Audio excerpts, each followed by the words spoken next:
Imagine this. You've finally arrived. The sun is warm on your face, the days are gloriously long, and your biggest decision is whether to hit the golf course or maybe dive into that new hobby you've always dreamed of. That's the retirement dream for so many of us, isn't it? But here's a fascinating twist. What if a seemingly small financial decision made long before you even think about hanging up your work boots could make a huge difference in how far those dreams actually stretch? Today, we're taking a deep dive into something really impactful: the surprising ways state taxes can shape your retirement finances.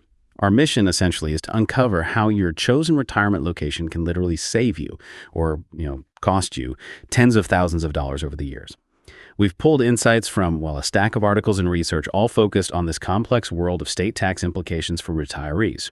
So whether you're actively planning your golden years, maybe helping family members navigate their financial future, or you're just curious about maximizing every dollar, this deep dive is your crucial shortcut.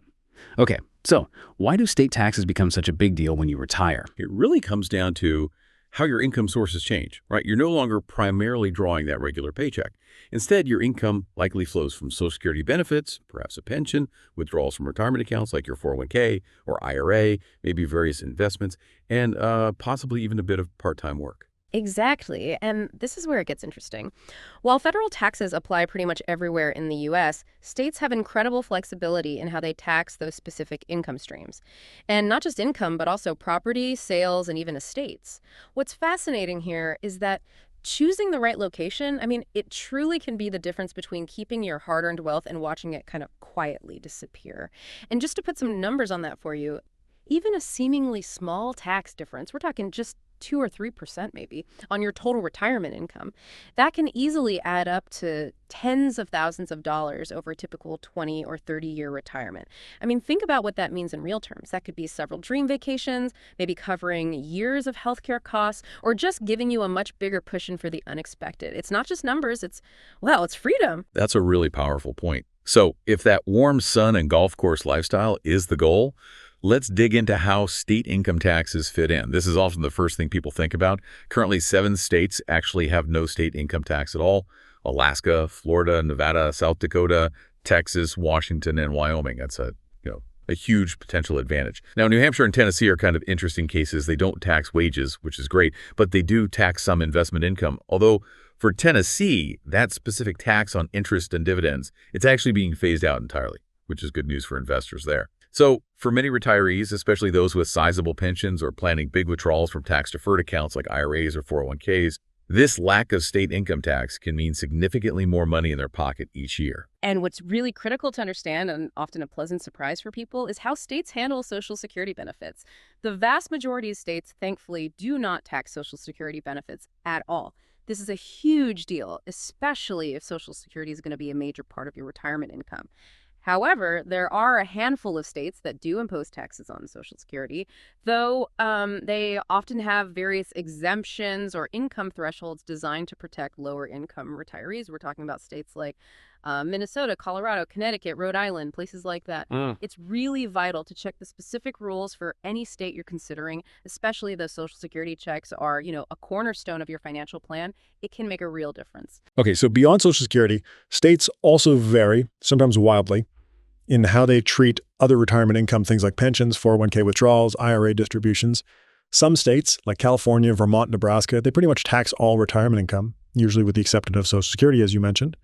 But then you have states like Pennsylvania, which is kind of famous for not taxing pensions for folks over 59 and a half. Illinois offers a blanket, no tax on retirement income, which sounds incredibly appealing. And Mississippi gives a full exemption on qualified retirement income. So yeah, if you're a retiree with a substantial pension, understanding these specific rules is just incredibly important when you're comparing potential places to live. It could literally mean thousands of dollars difference each year. Right. Next up, let's talk about property taxes, the roof over your head. These are typically local taxes, but the rates vary tremendously from state to state. And what's interesting, or maybe challenging, is that high property taxes can easily wipe out any savings you might get from lower income taxes, especially if you own a more expensive home. Now, when we talk about states with generally low effective property tax rates, that's the actual percentage you pay after deductions and all that. We're looking at places like Hawaii, Alabama, Colorado, and Louisiana. On the other side of the coin, you've got states with notoriously high property taxes. Think New Jersey, Illinois, New Hampshire, And Texas. Texas is a perfect example, actually. No state income tax, great. But its property taxes are really high and can be a major burden for retirees, sometimes eating up all those other tax advantages.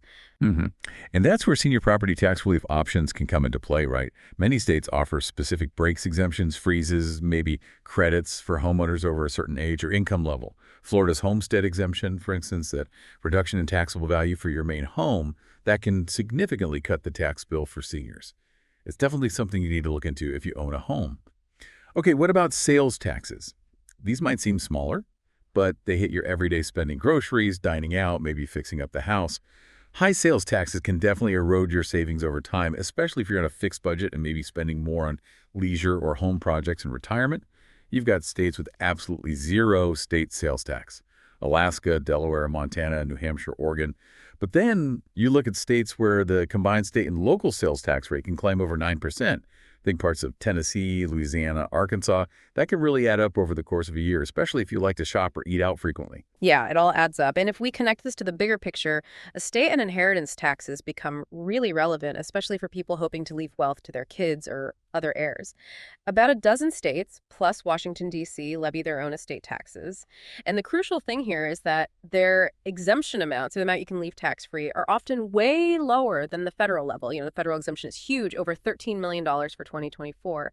But states like Oregon and Massachusetts, their exemptions are down at $1 million. That can affect a lot more people than you might think. And then there are a few states that go a step further and impose an inheritance tax. This is paid by the person receiving the inheritance, not the estate itself. States like Iowa, Kentucky, Maryland, Nebraska, New Jersey, Pennsylvania have these.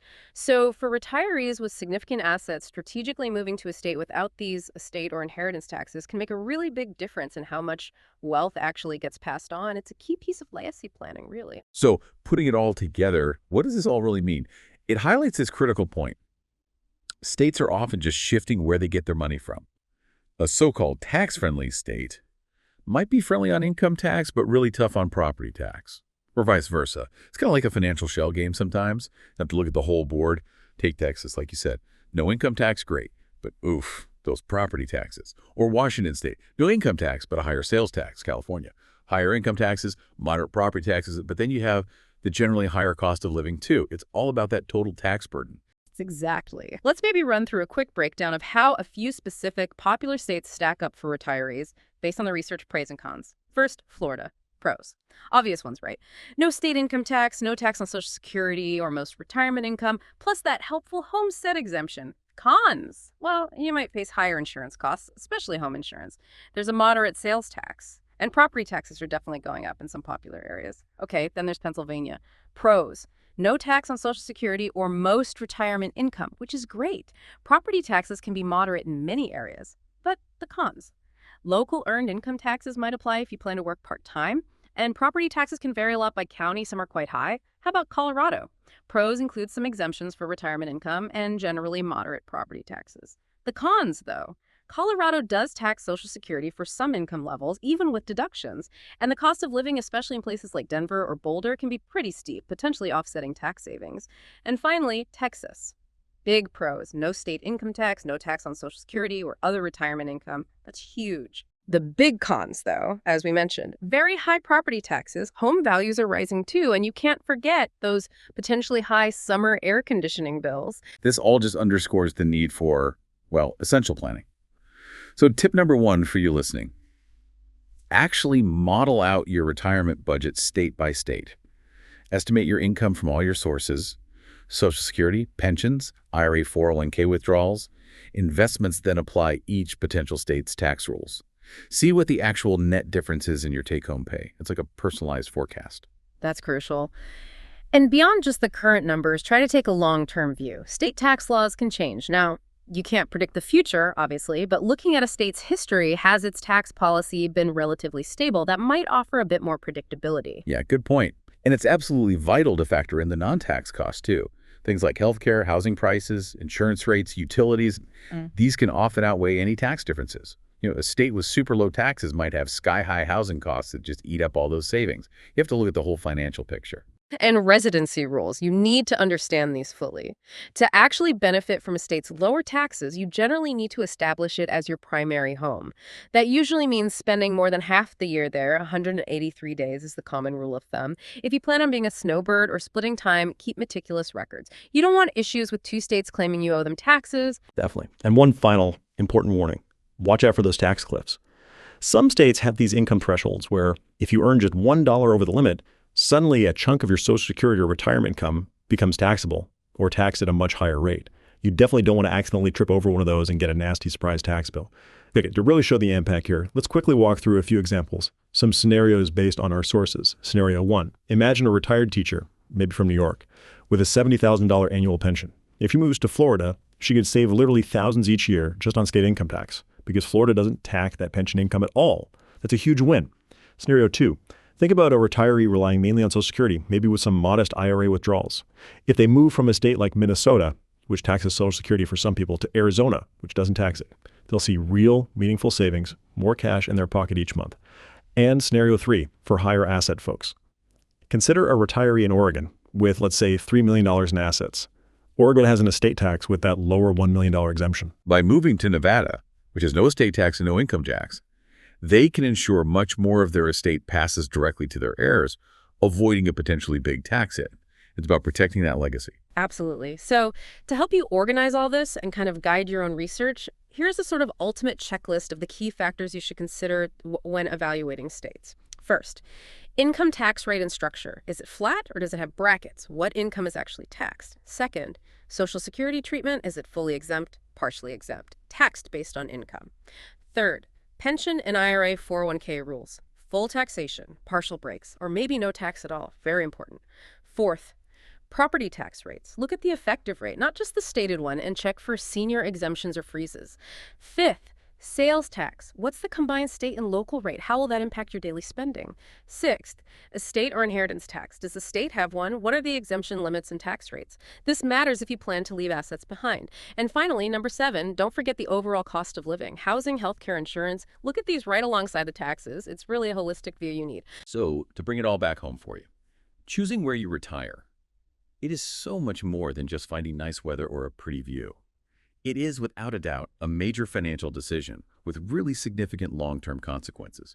State taxes on your income, your property, your purchases, even what you leave behind, they vary dramatically. And that variation can literally save you or cost you thousands of dollars every single year, directly impacting your quality of life during retirement. So the best approach, it really combines doing your homework, thorough research with personalized financial modeling, maybe even get help from a tax professional who understands state differences. That way your chosen retirement haven. It offers not just those beautiful sunsets and a relaxed pace, but hopefully a truly brighter financial future as well.